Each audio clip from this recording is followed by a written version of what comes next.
G'day, ZiggyD here. It's day 2 of the Reaper of Souls expansion pack, and in this video I want to share with you guys the build I've been running on my Demon Hunter, and also some of the progression and thoughts on the Demon Hunter in the new expansion pack. I've been getting asked a lot about the build I've been running, and it's been pretty successful so far for getting me through the game pretty quickly, and already into Torment 1 here at day 2, so it's going pretty well.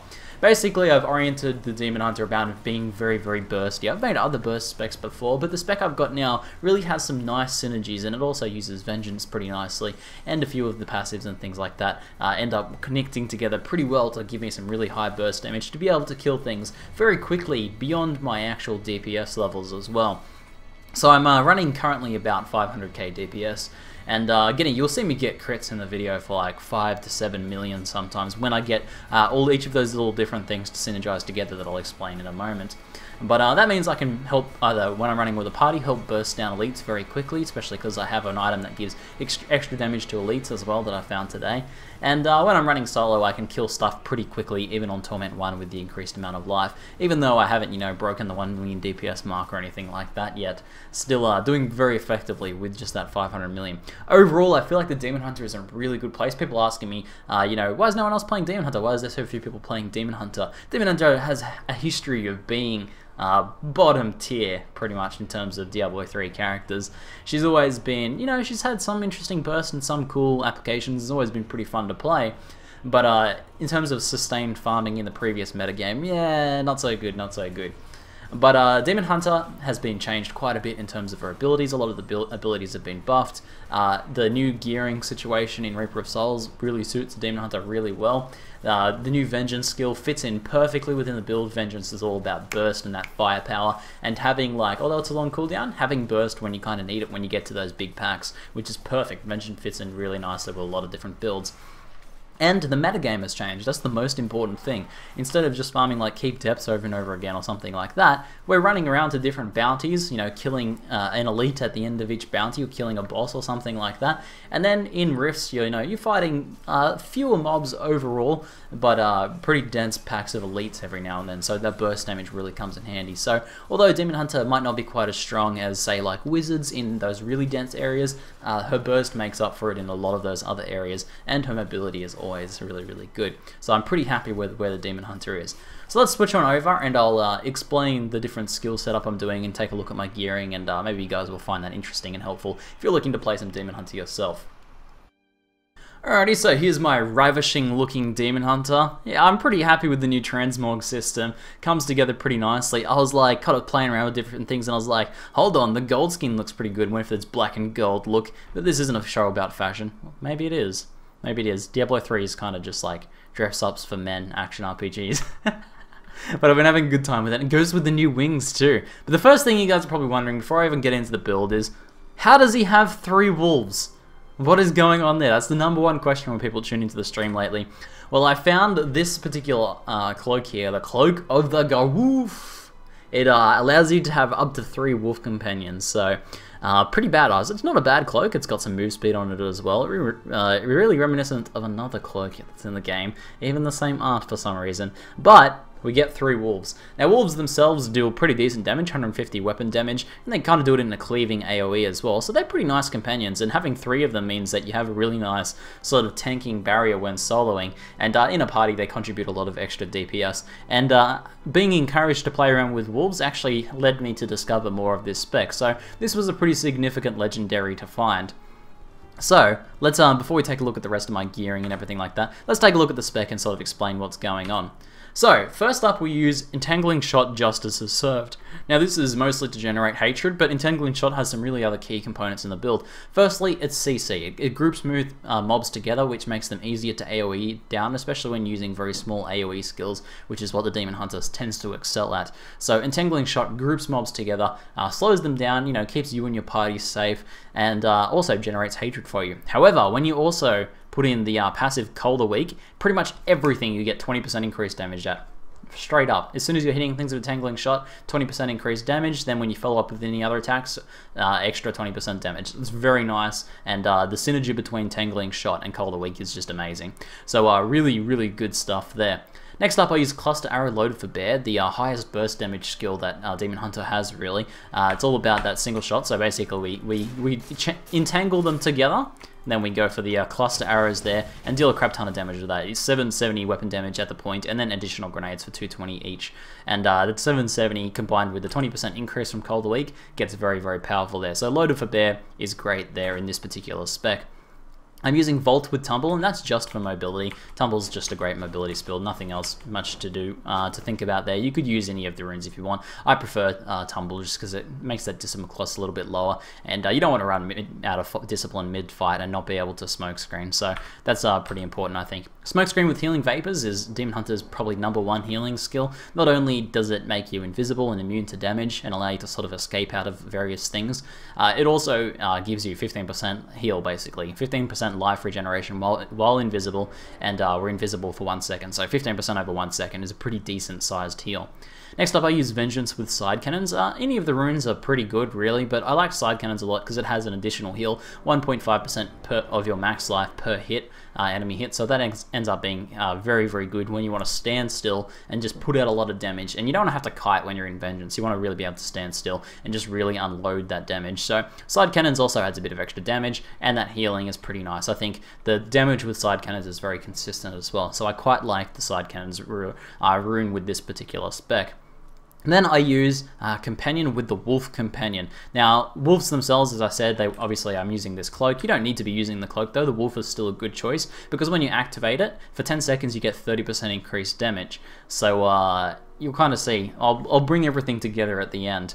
Now, in terms of other passives, I use Ambush. Now, there's a few options you can use instead of Ambush. I'm finding Ambush to be maybe one of the better ones after a bit of playing around and a bit of discussion about it today. Archery is always okay, and currently I'm using 2 one-handed crossbows just because that's what I've been able to get a hold of, and the 5% crit chance from that isn't amazing. It isn't amazing, and the 1 extra H per second also isn't amazing.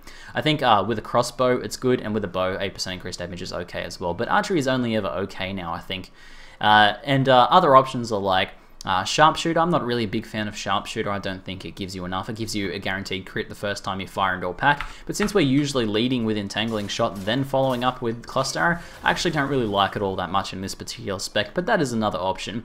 Otherwise, you could probably go with any really of the other ones you wanted to in this. I think I've sort of settled on Ambush because usually mobs are still above 75 health after a few of these guys, so we throw down some Entangling runes, and then we unload the rest of our burst damage, which I'll talk about in a sec, and we get an extra 40% damage for that initial burst, and that helps get things very low very quickly.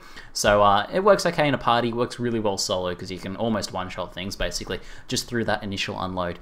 Blood Vengeance helps fuels our Cluster Arrow needs, and again, I'm not really sure what else I could use instead of this. You could use just Archery instead of Blood Vengeance. There's some flexibility in passives, and I highly recommend Perfectionist. It's a really nice all-rounder, reduces your discipline costs, and increases your life armor resistances by a whopping 10%. And when you're already snacking quite a lot of it, your toughness goes through the roof with this thing. Just out of curiosity, 5.1 million toughness compared to, if I take it off, 4.1 million. So an extra 1 million toughness just for that one passive there is pretty incredible. Perfectionist is a great passive, in addition to the discipline change. So I think it's pretty nice, helps you squeeze that extra value out of your gear.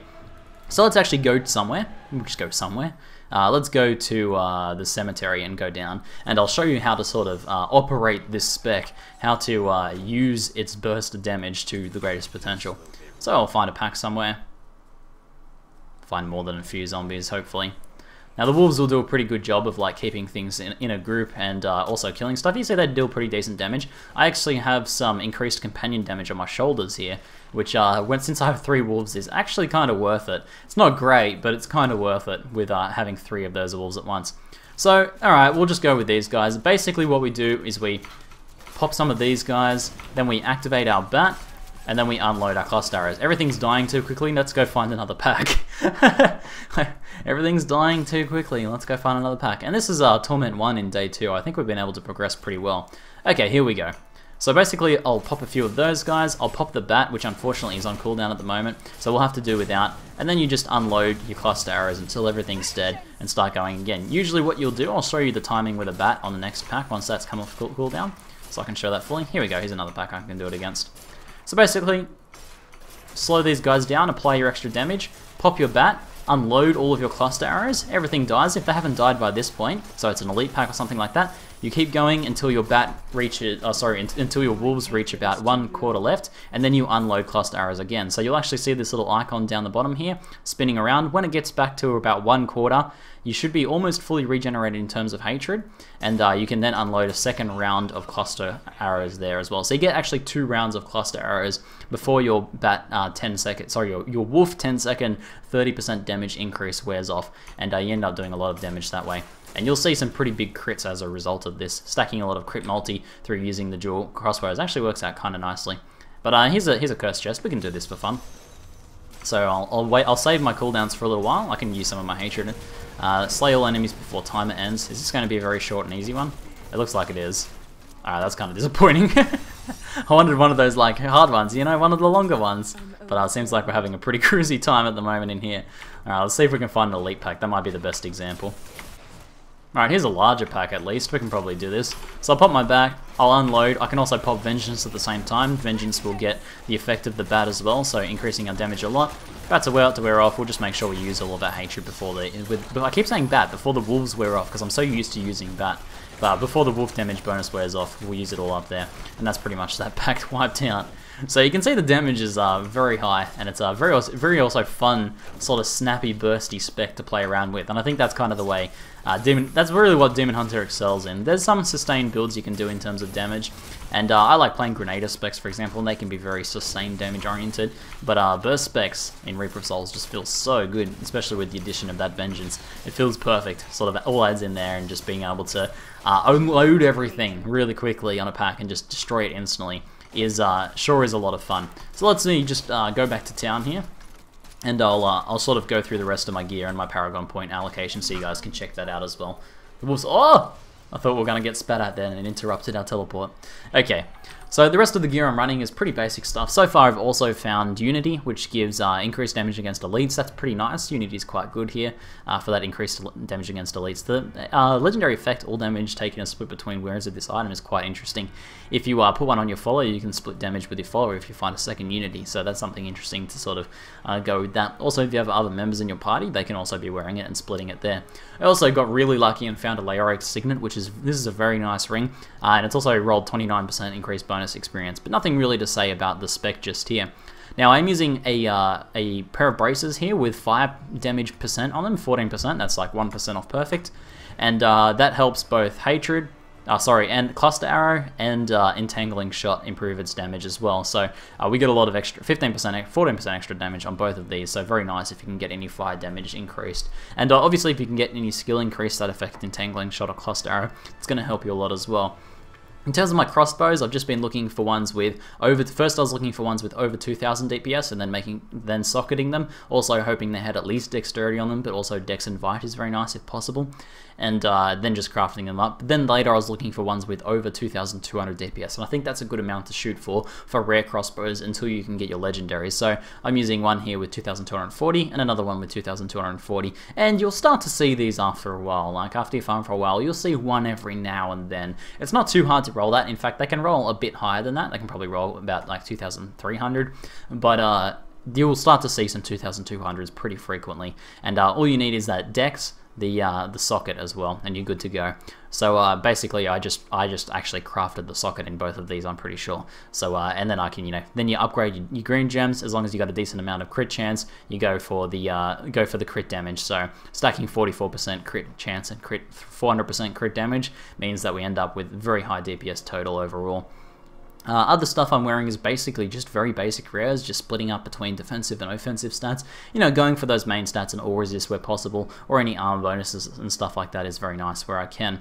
And also making sure to max out my move speed. I have 12% here, and I have 10% here. I actually might need to put a little bit into Paragon since I recently changed something. Movement speed is 22%, so I'll need to fix up my Paragons to add 3 more in there. But pretty basic stuff overall. When it comes to gems, I recommend greens for your weapons unless you have very low crit chance, in which case you want to go for rubies. So you want to go for emeralds if you have high crit chance, rubies if you have low crit chance.